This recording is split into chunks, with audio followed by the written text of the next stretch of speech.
Hey YouTube, T. Holtz here.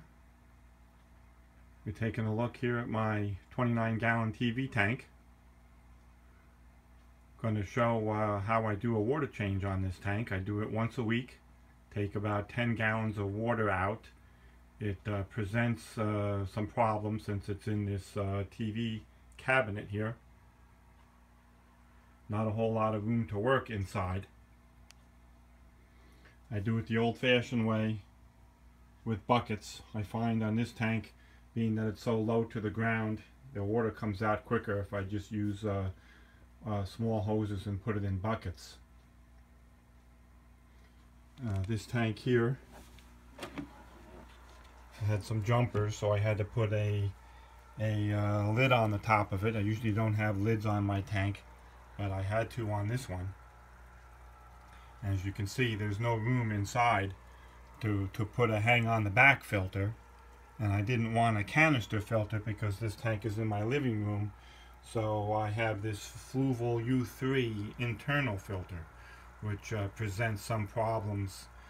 You got to leave it running during the water change process. At one point I was shutting it off, and when you shut it off, the dirt comes back out of the filter back into the tank. So what I do now is I just take the water out of the tank and leave the filter running and drain it to the point where it still has some water flow, so that it's creating some sucking action and getting the water to flow through it. That way it doesn't, the dirt doesn't go back into the tank.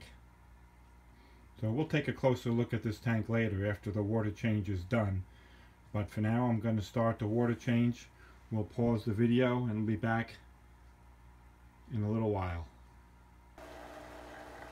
Okay, so the water is out. As you can see, I took about 1/3 of the water out. Use the Fluval U3 filter. It swivels forward away from the glass, away from the bracket. It's on a plastic bracket. Swivels forward, and top opens, and there's the media, the bio media in the center, and the two on either side are filter pads on either side.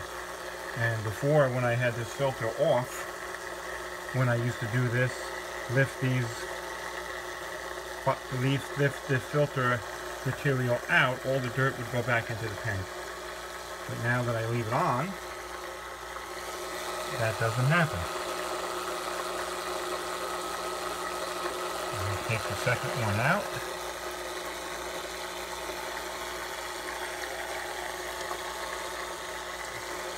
And quite dirty. Well, not too bad. I do it once a week, so it's really not that bad. And I squeeze them out in the bucket of water that I just took out.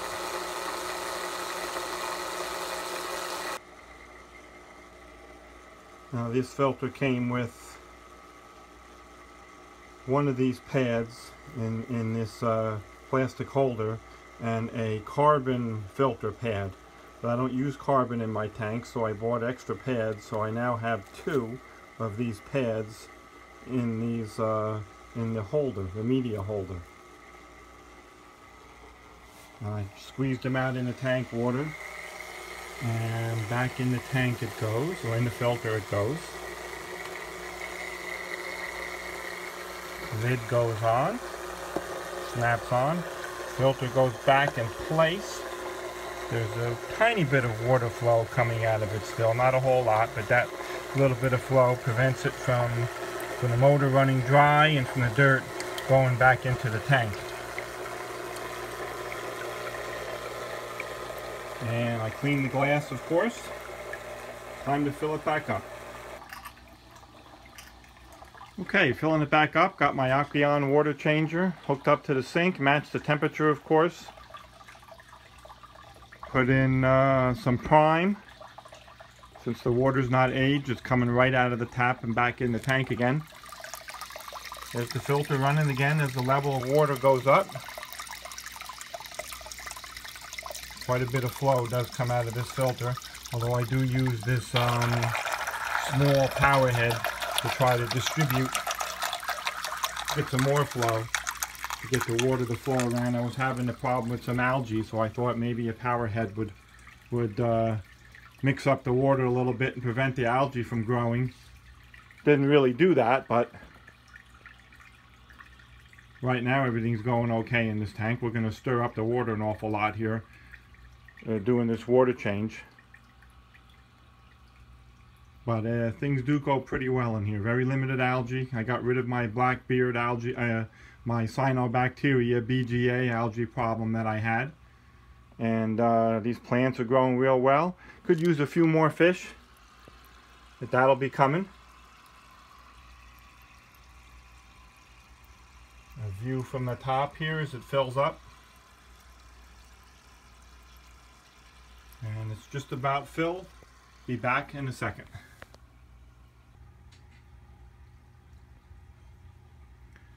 Okay, water back in the tank. Did a little trimming on this kabamba here in the corner. Not the best time to shoot a video after you stirred everything up. Not the best time to show this tank. You see a lot of debris and bubbles floating around, but we'll take a quick look at the plants. Here's this green kabamba on this side. Been doing very well since I got rid of the blue-green algae. AR Mini, not as red as AR Mini should be, but I don't have, I don't use CO2. I do dose iron, and I really don't have high light, so the plants are kind of turning brownish. Don't have the bright red color that they should have, but they're not dying. I didn't expect them to have the bright red color without CO2 and high light. I'm just happy that they're not dying, and they have grown quite a bit too. They've been in here since the week after Thanksgiving, and they probably almost doubled in size, so they are doing well. Blixa japonica in the middle has grown tremendously. This was a tiny little plant. It had a couple of sprigs of Blixa on it, and it has really taken off, as has this green kabamba here on the other side, which I just trimmed. Then we have Crinum calamostratum. You can see the Crinum calamostratum going all over the tank. Like that plant, unique looking plant, Crinum calamostratum, and its cousin here, Crinum natans. This one, the thicker leaf plant, is the Crinum natans, and the Crinum calamostratum is the narrow leaf plant. Very unique looking. And over here we have Rotala indica with some nice pink tips. There you can see it. I hope the camera's showing it. Nice pink tips on this Rotala indica. All the way up to the top. Probably could use a trim, but I like when have the jungle look. Cardamine lyrata. Look at all the roots. Cardamine lyrata really doesn't have a root structure that you plant in the substrate. It just kind of grows and all the roots flow off of it. And then you plant any section that you want. You trim it and plant any section that you want. I have some over here. It's kind of hidden behind the kabamba. And I have Anubias. A couple of different varieties of Anubias that I kind of stuck in this corner here. They don't get much light, but that's good for Anubias. They're not really a plant that's supposed to get a lot of light. So they've been doing well. I actually got a couple of new leaves on them. And you can see the pink tips on this Rotala. Kind of scared the fish into hiding here doing the water change. Well, they're coming out now.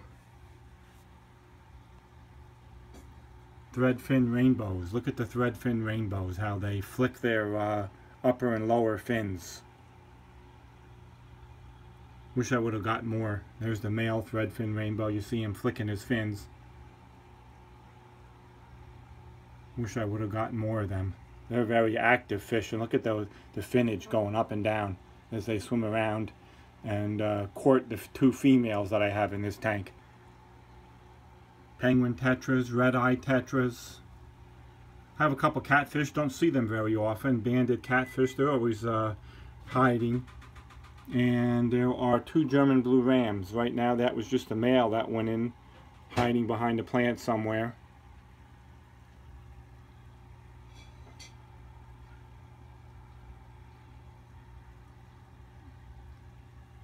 But this is my 29-gallon TV tank. Just thought I'd show you how I do my water changes.